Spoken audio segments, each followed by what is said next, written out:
Hello and welcome to Cutting Edge, a programme made by Sheffield Hallam University students for Sheffield Live. I'm Alex Cutts. And I'm Daisy Willoughby. Our main stories today. Child obesity in Sheffield is at an all-time high. There are claims that a lack of government funding is to blame. Empowering to success. The British powerlifting qualifiers are set to take place in South Yorkshire.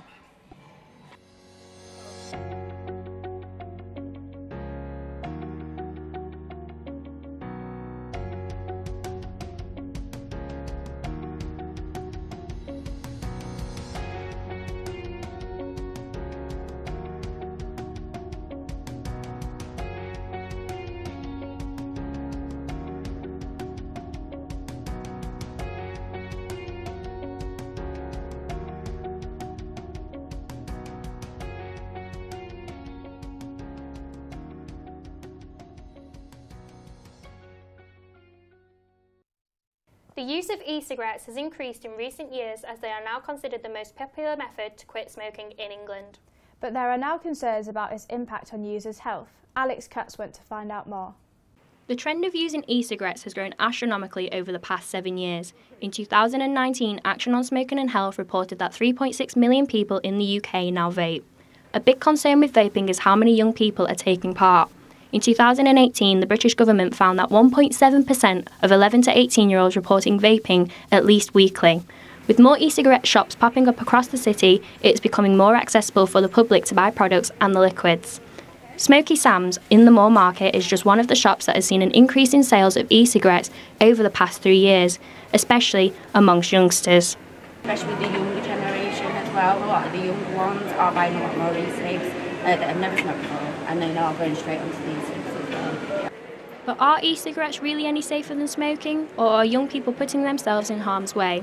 We see more and more cases of pens setting on fire, and experts have concerns of the liquids being unregulated and causing harm to their users as they contain unknown ingredients. Well, all my products are PDQ registered, so we get them from a proper company. I go through the products with them, like for instance I had a customer in yesterday and a pen wasn't working properly, she bought it on Saturday, and they are electric product and it does contain liquid. So the main thing why it's not working is the safety mechanism.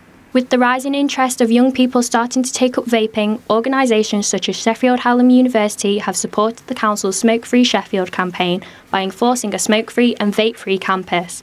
Sheffield City Council introduced the scheme in 2018, which prohibits members of the public from smoking or vaping when outside council buildings. The Central Library is one of the locations taking part in the scheme. Dr. Marcus Klonazakis conducted a study looking at the effects on people that use e-cigarettes as an aid to quit smoking. One of the main things that we don't know about e-cigarettes is the fact that what happens as far as their effect on cardiovascular disease, and particularly for people who use it as a stop smoking aid. So will this replacement stamp out smoking for good? This has been Alex Cutts reporting for Cutting Edge. After some major incidents such as stabbings in popular nightlife venues, clubs are working to make the city centre a safer place. Molly Mayer has been to find out what schemes are in action around Sheffield. Whether it's sipping a couple of cocktails or partying at a club, Sheffield has a lively nightlife scene. It has also been voted one of the safest cities in the UK, but what is being done to make the city a safer place? Ask for Angela is a campaign introduced to the city by Best Bar None to support safe dating and to tackle sexual harassment in pubs, bars and clubs. Around 40 venues in Sheffield use this scheme, including West Street Live. I think that a lot of people are aware, and if they are, then we can put the posters up, do information sheets and everything like that. Or if we see someone in a situation where we might be likely to use it as a drug, then we can inform them of what to do, and then, because I've done that a few times when they haven't been, and I've told them, oh, ask for Angela, it's the perfect situation. So we have a radio behind the bar, and that communicates with our 47 staff that are working every night, and we call them to the bar, and we let them know that it was an aspirational situation, we've got a safe place, and then we've also got the fire exit and the front exit that they can use, and we stay with them, make sure they feel safe and comfortable, and we can put them in a taxi and make sure that they get away from the situation and that it's dealt with appropriately. So, what happens when you ask for Angela? The general idea is that if you're on a date or even just on a night out and you are made to feel uncomfortable, you could ask a member of staff for Angela. They will understand the situation and call for a taxi or help you leave the club or bar discreetly, sometimes even by their private exit. At the lead mill, Ask for Angela posters are found behind the toilet doors. It was a lady, again, she was in the ladies' toilets, and it was her boyfriend who was, she was frightened that he was going to hit her. She was frightened that there was going to be some physical abuse there, and we got her out of the venue through a fire exit, away from the main exit, so she didn't run into him in any circumstance. Like, if someone's pursuing you and you don't enjoy that attention, you're going to take yourself away from that and maybe take a breath and a breather. So those posters are in the bathroom, so they're visible, and hopefully people will be able to see them there. The feedback the scheme has received has been extremely positive, with many people reaching out to use it. Molly Mayer reported for Cutting Edge. I feel so much better now that we have these schemes in place. I know, when I go out with the girls, I know that I'm safe and they are too. Yeah, no more bringing the boys along. And now for more news from around Sheffield. Sheffield's High Street is due a makeover. A bid by Sheffield City Council has been successful in securing funding to Sheffield's High Street and Fargate. It follows the Heart of the City 2 developments taking place to renovate them all. The £25 million investment will help to make the public's vision a reality and revitalise our historic city centre. The Sheffield Castle was a historic landmark in the city centre, but now the site is being transformed into a modern leisure hub. The plan is to build hotels, bars, shops and an outdoor arts venue. However, the ruins of the castle will remain intact.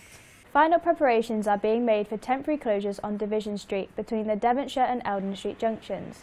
Motorists have been warned of disruptions to their journeys. There have been positive feedback, with the shops describing a buzz to the street during the trial run. 1 in 5 children in Sheffield who leave primary school are obese. With figures rising and funding from the government low, it is being called Britain's latest health crisis. I went to find out more. Child obesity is at an all-time high in Sheffield, with 1 in 20 children being classed as severely obese. There is a model for obesity management which consists of 4 tiers. Tier 1 is a health promotion to Tier 4, which can require bariatric surgery, which is also a last resort for treatment. A weight loss organisation are trying to tackle this head-on. Shine are a health academy based in Sheffield. Their academy focuses on children who are based in Tier 3 of the obesity model. The organisation have been running for over 16 years and have so far seen positive results.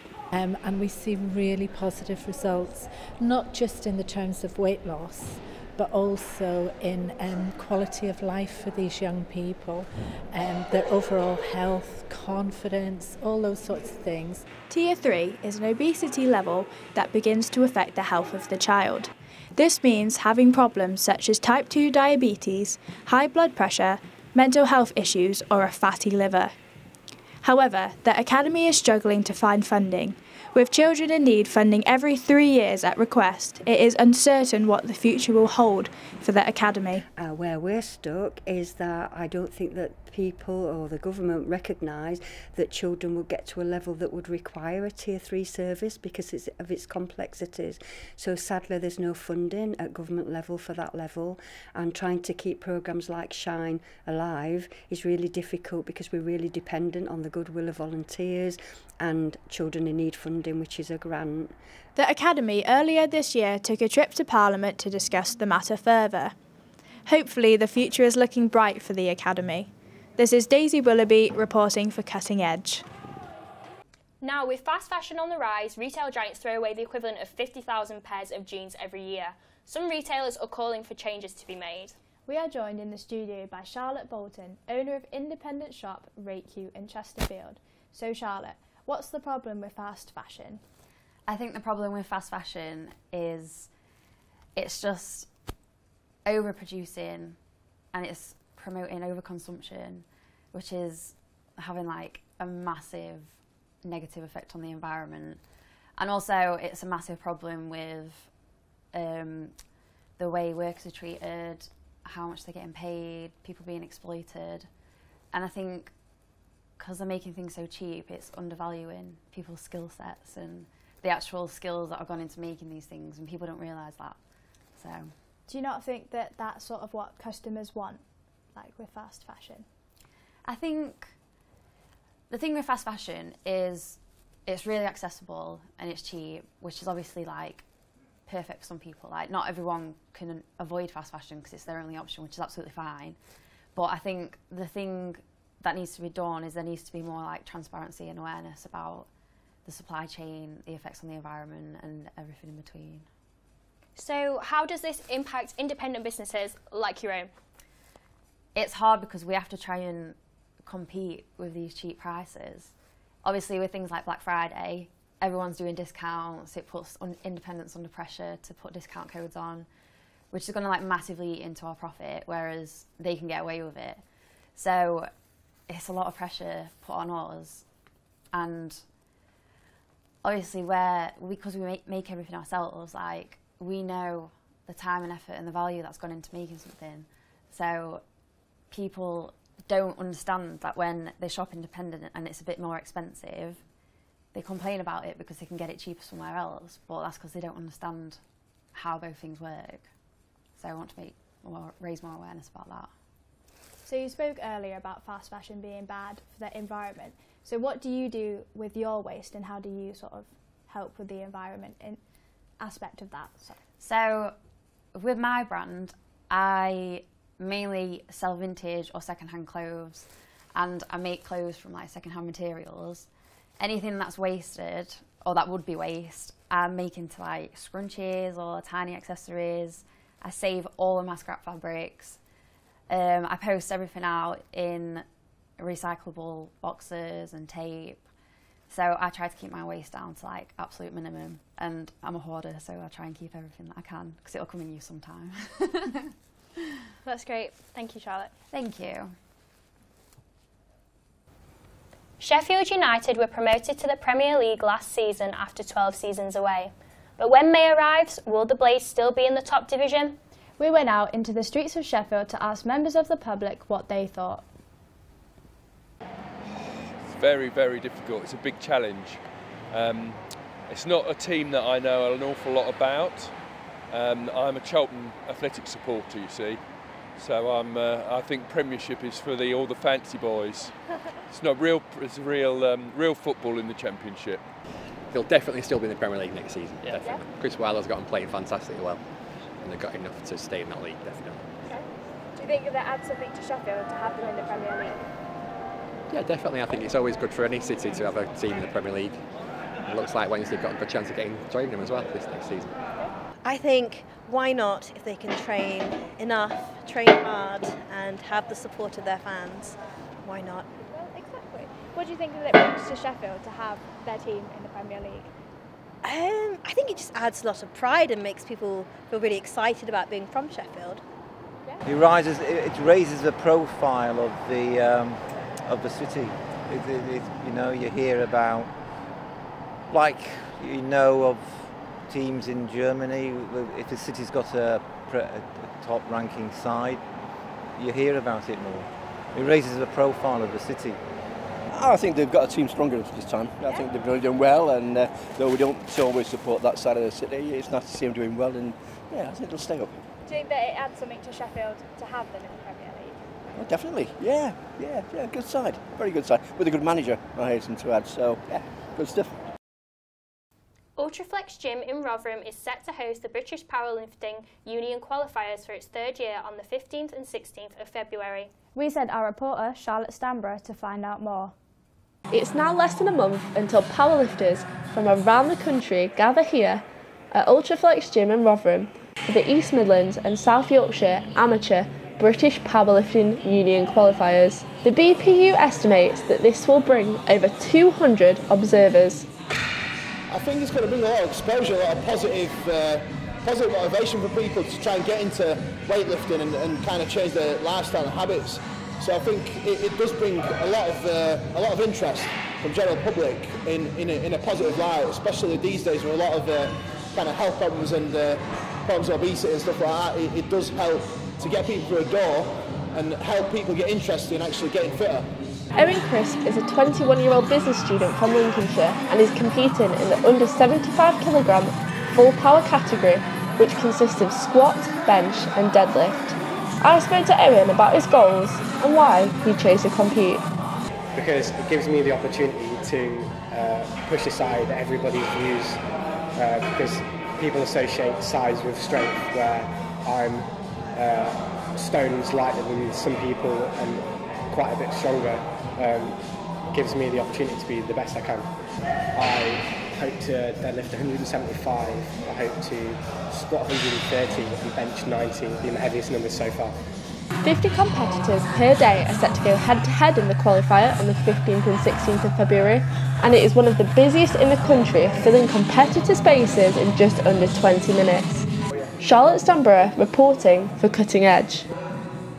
So strongman competitions appear to be becoming more popular. Paul Smith, who competes in World's Strongest Man, joins us from Structure Sport and Fitness in Sheffield. How did you get into deadlifting? So I was 15 when I started training properly.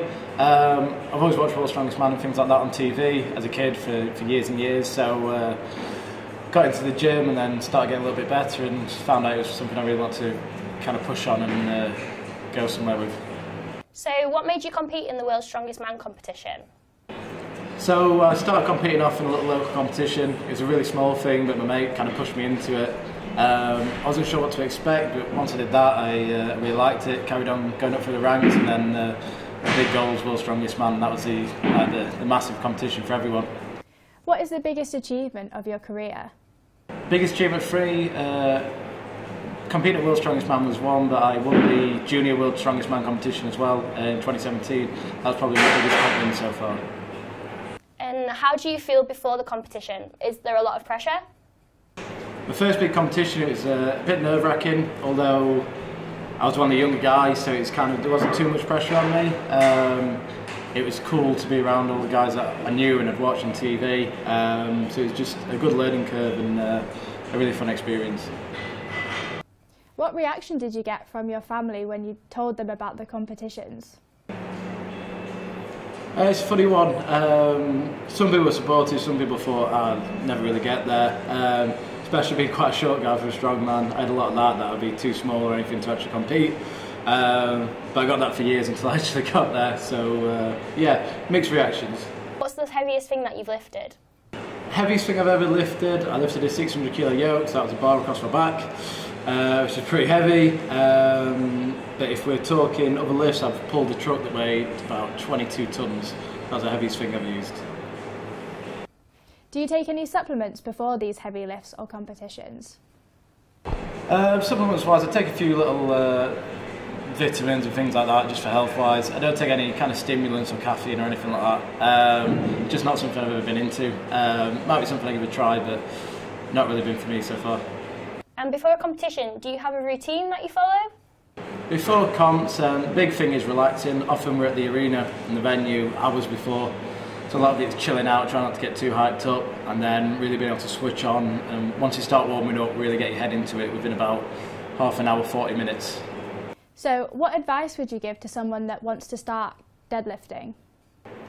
So for anyone who wants to do strongman, I'd say find a gym with the equipment, and the best thing to be would find some training partners, someone to help you out that's done it before.